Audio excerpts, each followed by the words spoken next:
Hi again, my friends. I had been wanting to talk to you about the impending GST hike, but with the spread of the coronavirus, I decided to hold it off.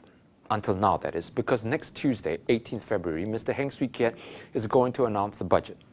And in it, as he said in November last year, he will give details of the GST support package to help us cope with a tax hike. But before he goes about telling us the support measures, the SDP has an even more important message. Don't raise the GST, especially not at a time like this. I'll tell you why. I'm going to do this by asking this one simple question. Is the GST hike really necessary? Well, the answer is a categorical no. Not if the government has been spending prudently and frugally. Why do I zero in on this question? Because it was Mr. Lee Hsien Loong himself who said, "What will make you need to raise GST? Profligate spending and irresponsible, unsustainable plans. That is what will hurt and require you to raise taxes and GST." Now, let me repeat. What will require the government to raise the GST? If it anyhow spends the people's money and make irresponsible and unsustainable plans. Now, keep this in mind as I take you through how the government has been spending our money through the years. In 2008, the Auditor General's report said, every year, we see instances of lack of financial prudence in procurement and poor management of contracts and agreements, resulting in high expenditure for goods and services. Now, keep this phrase, financial prudence, in mind because it's going to come up again and again. Now, 3 years later, in 2011, the Auditor General again pointed out, "I note that the lapses found were largely due to administrative expediency taking precedence over financial prudence." But the problem continued. In 2012, the Ministry of National Development spent $2,200 for one foldable bicycle for NParks. It bought 26 of them. And do you remember in 2016 when the Auditor General flagged the ridiculous amount that the Ministry of Culture, Community and Youth, or MCCY, paid for a bin center? $880,000 to be exact. Half of that amount went to paying the consultancy fee for the project.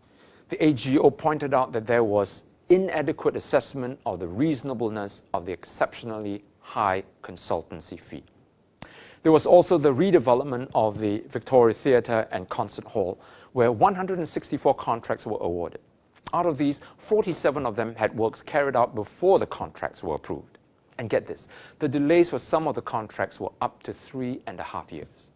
Now, that same year, the AGO noted that the Ministry of Manpower bought a computer system for nearly $500,000, only to find that it could not be integrated into the existing system. It was left on the shelf unused. The AG said, and I quote, "This has resulted in a waste of public funds." The following year, in 2017, the AGO now found that the Ministry of Health, or MOH, had paid $4 million for staff despite the ministry having already hired a contractor for $8.16 million to provide the service. In that same report, the Auditor General also found irregularities in seeking approvals regarding changes to the hospital contracts involving $30 million. He said that there was no assurance that the MOH had exercised, there's a phrase again, financial prudence in the use of public funds. By 2019, the Auditor General was still finding lapses in procurement. Again, the MCCY was cited for lapses in the approval of 142 contract variations amounting to $12.4 million for the National Gallery development project. The AGO keeps citing the lack of financial prudence on the government's part, but the problem keeps repeating itself. And this has been going on for years, if not decades. Over and above the AGO's report, there were other areas where government was spending our money extravagantly. The Youth Olympic Games budget exceeded the original budget by almost $300 million. In 2015 and 2016, the PAP spent $40 million on just one National Day celebration. It paid up to $1,500 for one bus stop bench, and this excluded installation costs. In 2011, the MOM paid nearly $600 for one office chair. It bought 472 of them at a total of $272,000. Then there are the overruns of the cost of building our hospitals. Now, the Khoo Teck Puat Hospital's total cost rose to over $700 million from the initial estimate of $400 million.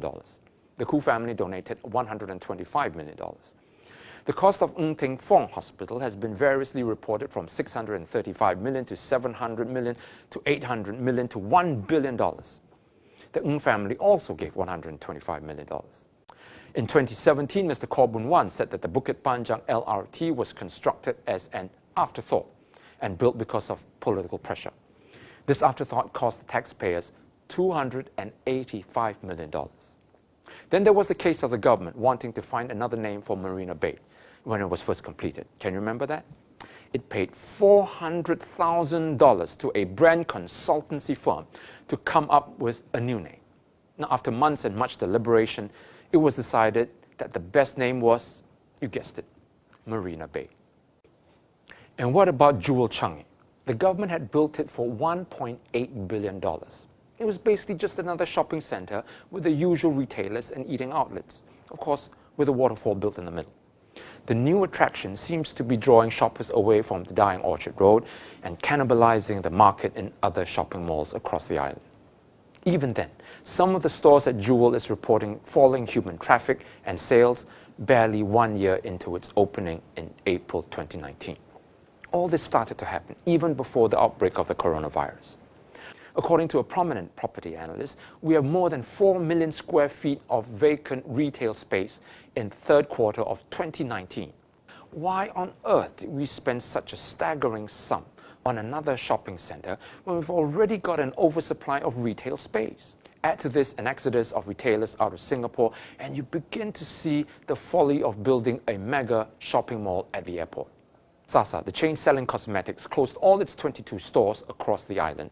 HomeFix, which at one point had 23 outlets, closed for good. Metro, MPH, DFS, Crabtree and Evelyn, Forever 21, all shuttered. Times Bookstore closed its Centrepoint outlet, Kinokuniya shuttered its Liang Court store, and Popular moved out of Thomson Plaza. All this just in 2019.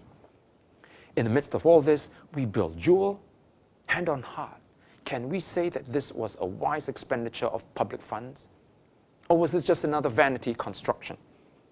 And the PAP isn't stopping there. It will soon start construction of Founders Memorial, which is essentially another vanity monument. Who's going to pay for all this? You are. And let's not forget the extravagant amounts the ministers pay themselves, the highest paid politicians in the world. My fellow Singaporeans, I hope by now it's clear to you that the PAP has been profligate in spending our money. For the PAP, it's money easy come, easy go. Anyhow, spend the people's money, and if you need more, just raise the GST.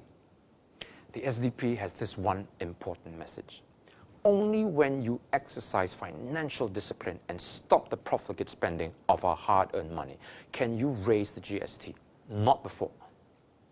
At this moment, there is absolutely no justification for the government to hike the GST. Add to all this outbreak of the COVID-19 that is already taking its toll on retailers and Singaporeans, and for years to come, it is even more inconceivable to raise the GST at this point. As I mentioned, even without the effects of the virus, our retail scene was already on the wane and shops remained vacant. Now imagine what a GST increase would do to consumer confidence and how this will impact on businesses. But what about the support measures that Mr. Lawrence Wong announced will be in the budget and some of the steps that has already been taken? This is good, and the SDP applauds that. But we want to make it clear that the money for such measures should not be used as justification for increases in the GST or other taxes later down the road. The funds for such relief should be taken from the NIRC or Net Investment Returns Contribution. The NIRC, very briefly, is, as the name suggests, the returns or the income we derive from our reserves, not the capital of our reserves. So I hope Mr. Heng will pledge in the budget next Tuesday to do the following. 1, don't anyhow spend the people's money. Exercise financial prudence and make wise investments. Don't build mega projects like Jewel or the Founders Memorial. Save the money. 2, don't raise the GST. Like what Mr. Lee said, profligate spending and irresponsible, unsustainable plans will make you need to raise the GST. Now, this is on top of the slew of increases in taxes and prices over the last 3 to 4 years. 3, use the NIRC.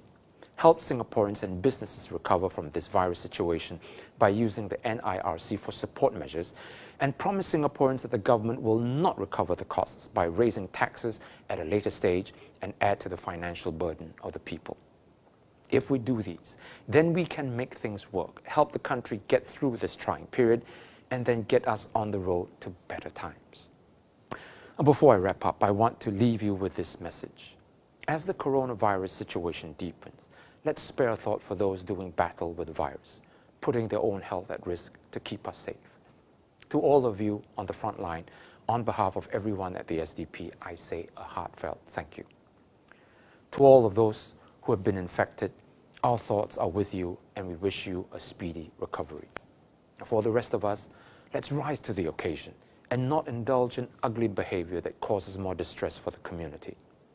Let's behave responsibly and act rationally and cooperate with the authorities to bring the situation under control. The SDP will always look out for you. We always have, and we always will. We give credit where credit is due, but we won't flinch from speaking up when we see you, the people, being bullied. We are your wingmen. Stay safe and stay together. I'll see you again.